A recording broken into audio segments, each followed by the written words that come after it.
Menurut kita, semua ulama mazhab 4 sepakat bahwa ru'yalah yang kita pegang.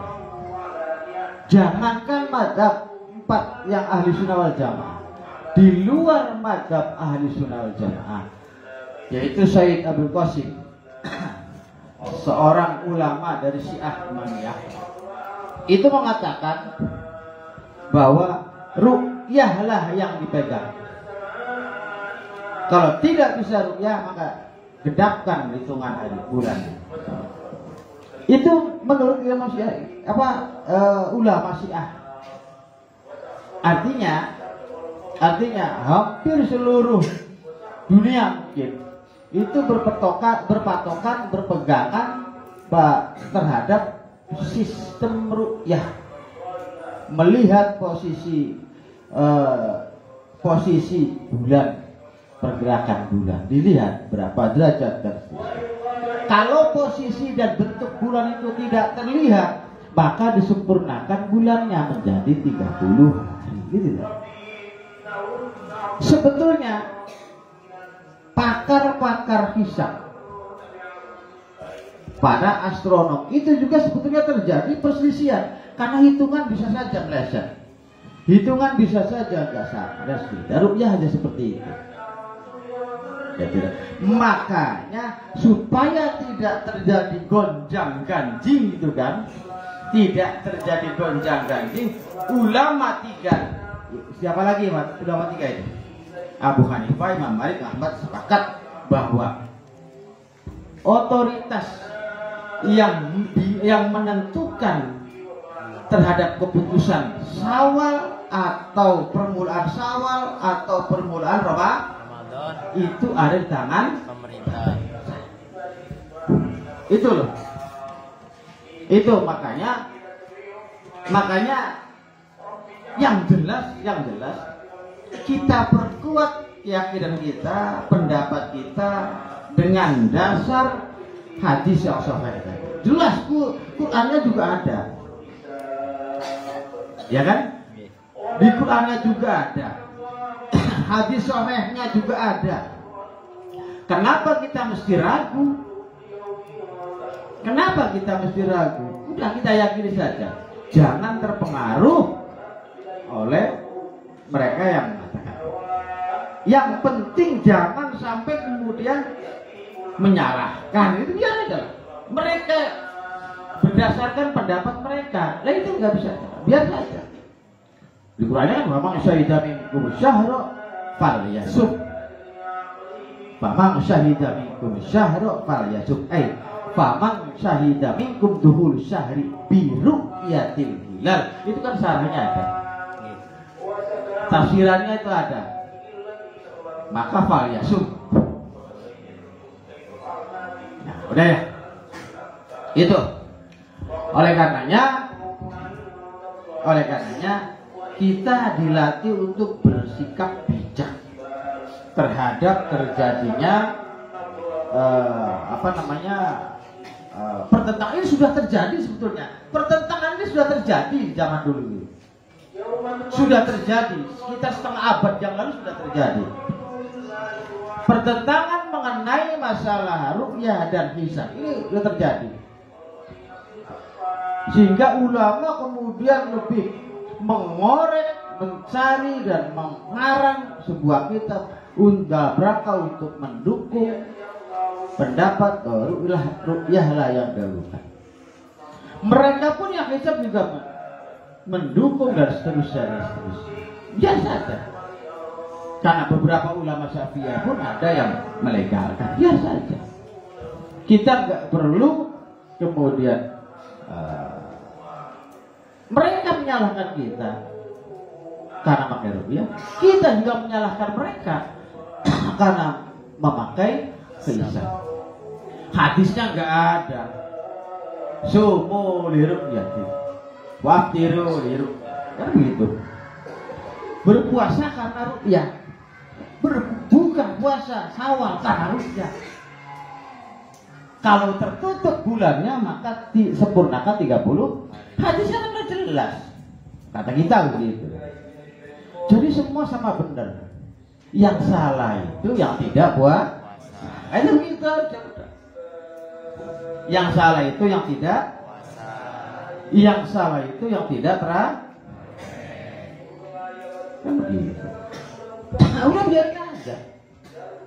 Gak usah kemudian larut dalam perdebatan yang sebetulnya nggak ada ujung pangkalnya, nggak ada penyelesaian. Udah. Idza wafaqal jum'ah yaumul id. Sekarang kalau id itu terjadi pada pada hari Jumat, bagaimana? Nah, jika terjadi Jumat Idul Fitrinya pada hari Jumat, lainnya beda pendapat. Ada yang mengatakan karena id maka tidak boleh dan disahkan tidak mengerjakan Jumat. Tapi Syafi'iyah sepakat mengatakan harus mengerjakan Jumat, tidak ada halangan. Ya tidak. Imam Syafi'i mengatakan bahwa sholat id itu hukumnya adalah sunnah. Imam Syafi'i mengatakan bahwa sholat id itu hukumnya adalah sunnah. Imam Ahmad bin Hanbal mengatakan bahwa sholat id itu hukumnya adalah fardu kifayah. Imam Ahmad bin Hanbal mengatakan bahwa sholat id hukumnya adalah fardu kifayah. Jadi kalau ada satu kampung itu sudah ada yang mengerjakan sholat id, maka yang lain tidak wajib. Imam Abu Hanifah mengatakan sholat Jumat itu sholat id itu sama seperti sholat Jumat fardu ain. Waduh. Jadi kan satu sisi ada enaknya, ada nggak enaknya.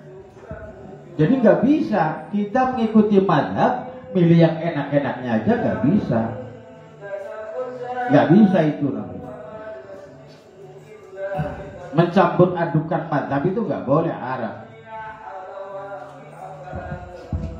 Jadi memilih mazhab karena yang enak-enaknya nggak boleh. Karena Imam Abu Hanifah menghukumi sholat witir itu wajib. Nah, Syafi'i kan nggak wajib, enak. Ya tidak. Lah, makanya itu. Nah sekarang al-makan udah tempat alladzi tu'ad dagang ditekani fi dalam makan apa sholatul ijradid iku fi'luha utawi iku bil masjid. Tempat pelaksanaan sholat id yang bagus di mana?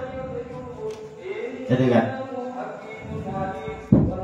maka pilihan pertama yang terbaik pelaksanaan sholat id itu adalah di masjid.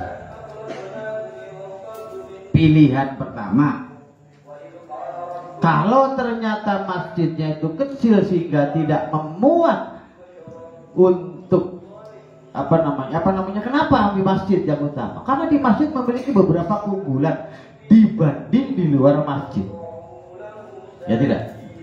Di masjid ya tidak memiliki kelebihan dibanding di luar masjid. Kenapa? Sebab di masjid bisa itikaf. Di masjid bisa sholat tahiyatul masjid. Jadi banyak kelebihan yang tidak dimiliki oleh di luar masjid. Maka pilihan pertama adalah masjid. Yang kedua, kalau tidak memungkinkan pelaksanaan sholat id itu di masjid, maka boleh di lapangan. Boleh di lapangan. Ya itu pelaksanaannya. Ya tidak? Pelaksanaannya seperti itu. Karena ulama juga dulu pelaksanaan sholat ya di masjid semua.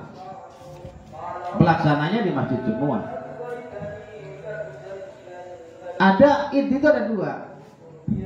Ada Idul Fitri, ada Idul Adha. Ada kesunahan yang hampir sama seperti Jumat. Di sholat Jumat disunahkan mandi dalam rangka menghormati hari Jumat.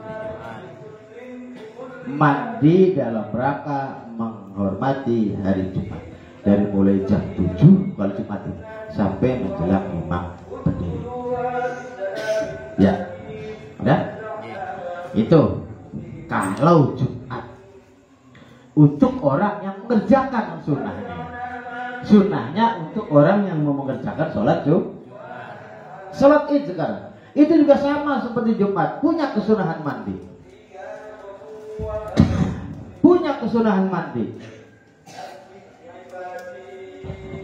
Untuk orang yang mau mengerjakan sholat Id disunahkan mandi terlebih dahulu. Hanya kesunahan jamnya, waktunya itu beda. Kalau Jumat dari jam 7 sampai menjelang imam khutbah. Kalau sholat Id itu dari mulai jam 12 malam sampai menjelang dilaksanakannya sholat Id. Dari jam 12 malam. Sudah. Ingat-ingat itu. Jadi kalau Id itu mati dari jam 12 malam. Nawaitul ghusla li'idil fitri lillahi ta'ala. Ada perbedaan sikap dalam menghormati Id. Pertama, yaitu satu, ketika